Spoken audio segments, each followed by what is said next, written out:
everybody, how's it going? This is John Matthew and you're watching CineMania 24/7, the channel dedicated to movies, music, physical media, books, video games and pop culture. Welcome back to the second part of the Transformers series where I'll be discussing in detail about what I feel about all the seasons of Transformers which have been heralded as some of the best seasons ever made. But before we even proceed further into the video, guys, please subscribe to my channel and follow me on Instagram, Pinterest and all the social media accounts that I have. All the links are given in the description below. And this video is going to be very interesting for all you Transformers fans for whom Autobots and Decepticons and their legendary war is just more than cartoon and stuff. So without any further delays, guys, let's begin. First off, let's begin with Transformers G1.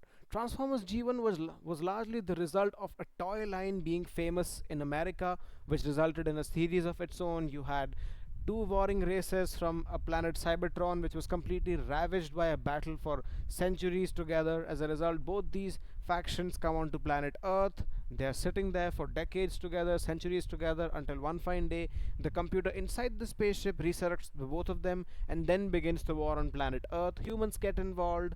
There are a lot of new characters that come up in the next season. There is a movie, by the way, the 1986 film, which is very infamous for very, very wrong reasons and some right reasons as well, but that film is a cult today. You also have the season 3, which is one of the most polarizing seasons in my opinion, if you ask me.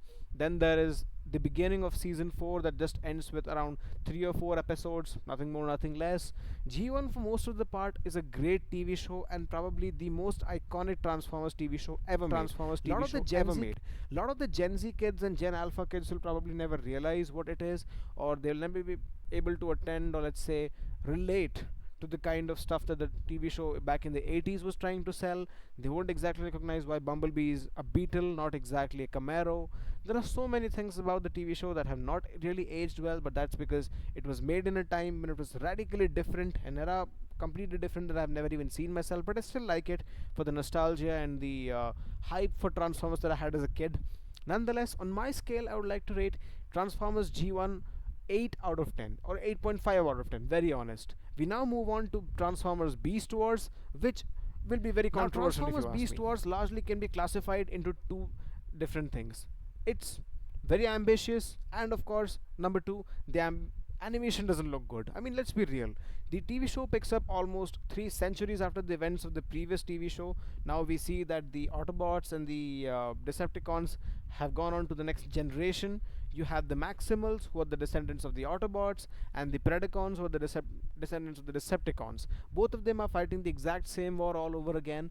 There are also callbacks and references to the original TV show as well. You have an episode where Starscream enters Waspinator's body. You also have an episode where the Ark is lying inside a dormant volcano, where Optimus Prime and company are all laying still, only to be awakened centuries later, and then again the timeline picks up from there. This TV show had a great premise, very good character writing, although the designs and animation are something that I am a little divided on, considering that it was legendary, or let's say beautiful for its time, sure, but it's been almost 3 decades since the TV show was launched.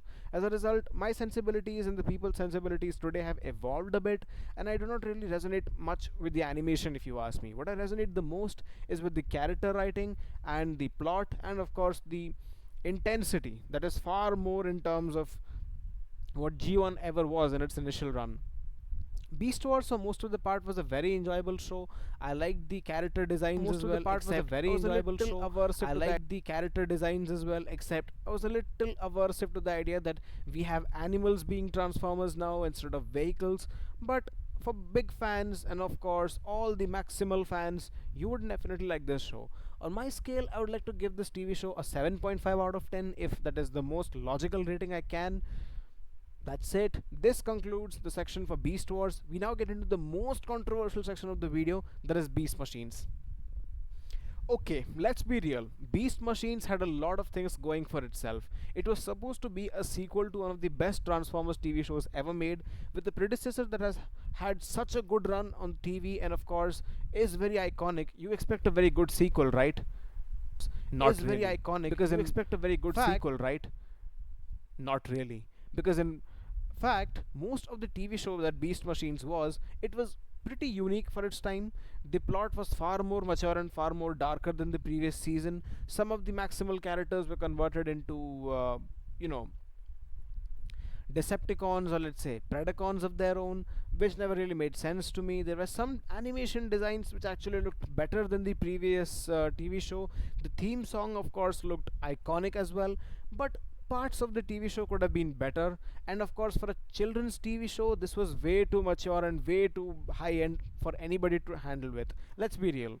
On my scale, I would like to give Beast Machines a mere 7, or let's say 6.5 out of 10, because it had ambition, it had a good premise, it had good characters, but the build up and the follow up was not something that I expected, and I was literally lost by the end of the time the first season was over, and that probably was the reason why we never had an extended Beast Machines run. The Beast Machines show is very, very small, and it did not even last almost half of what the actual Beast Wars cartoon was. Anyway, we now move into Transformers Animated, which will get you furthermore divided, but that's just my opinion, guys. Transformers Animated, for most of the part, can be considered as a very, very good TV show, not only because of the fact that they had an intense story, a very sci fi esque plot, and of course, the idea that the theme song and some of the character designs were very reminiscent of G1, but for some reason, I do realize that this TV show had animation that is not exactly sitting well with me. Some of the animation quality and some of the animation design was not very well accustomed, or let's say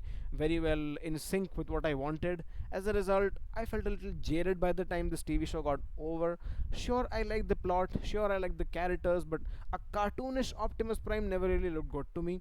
For some reason, the characters were not as faithful as we'd expected them in the G1 version. Optimus Prime was supposed to be noble, Optimus Prime was supposed to be stoic, but for some reason, I couldn't find this iteration of the character that very stoic, if you ask me. But nonetheless, for most of the part, the TV show worked really well, and I'd certainly rate it higher than what Beast Machines was. On my scale, this particular TV show gets a rating of 7.5 out of 10, not for the animation, but for the scale and, of course, the ambition of the story. We now move into one of the most iconic and most well-known Transformers TV shows of this century and decade, Transformers Prime, for all the reasons, can be considered as a very iconic continuation to the original Transformers cartoon, not only because of the fact that it brings in CGI animation and 3D animation into the mix, but it also manages to integrate certain elements of the Bayverse, which, by the way, back in the late 2000s was a massive phenomenon. From what I understand, Transformers Prime is pretty dark in terms of the fact that the initial couple of episodes were very, very traumatic to watch. You almost had a character being slit into two pieces. The Autobots are far outnumbered in terms of the Decepticon rankings.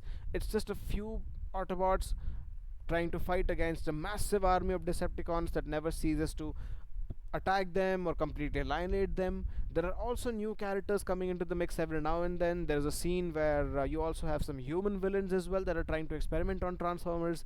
You also have Arachnid, a direct continuation of the character called Black Arachnia in Transformers, who happens to be a Predacon by the end of her arc.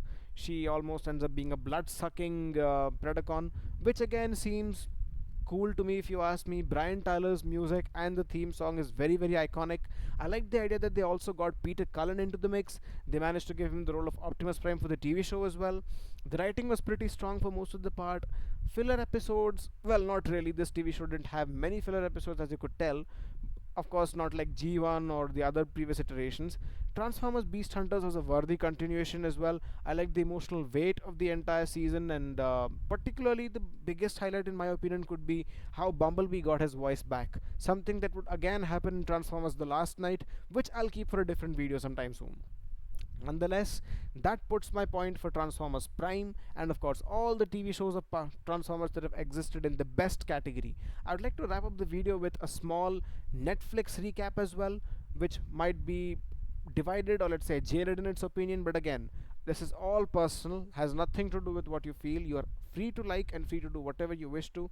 It's just all that I feel. Anyway, let's move ahead. Okay, the Netflix series for most of the part can be considered good to great because of the fact that number one, they have a lot of G1 nostalgia inside them, which looks good, okay, but then again, they also experiment with the story a bit. There's also a part where I see that the Maximals and Autobots are fighting together. That's a great story. Although we've never really had a continuation to that Earthspark or Earthrise, whatever they call it, that particular season never got a continuation post 2022. I really missed the idea that they could not do it. The toys were absolutely reminiscent of G1, and if anybody cannot buy the G1 reissue toys or even the 1980s Transformers toys, the Earthrise toys are the best things to buy. Earthspark toys are probably the closest replicas of what the 80s Transformers toys were.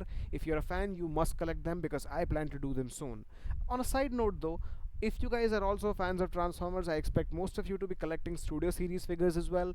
I'd be very happy if you give me some hints about where to find those figures because I've been dying to find out some Bayverse figures and have a big collection of mine. But again, in India, we don't really have Transformers toys, so it's difficult to procure them somehow.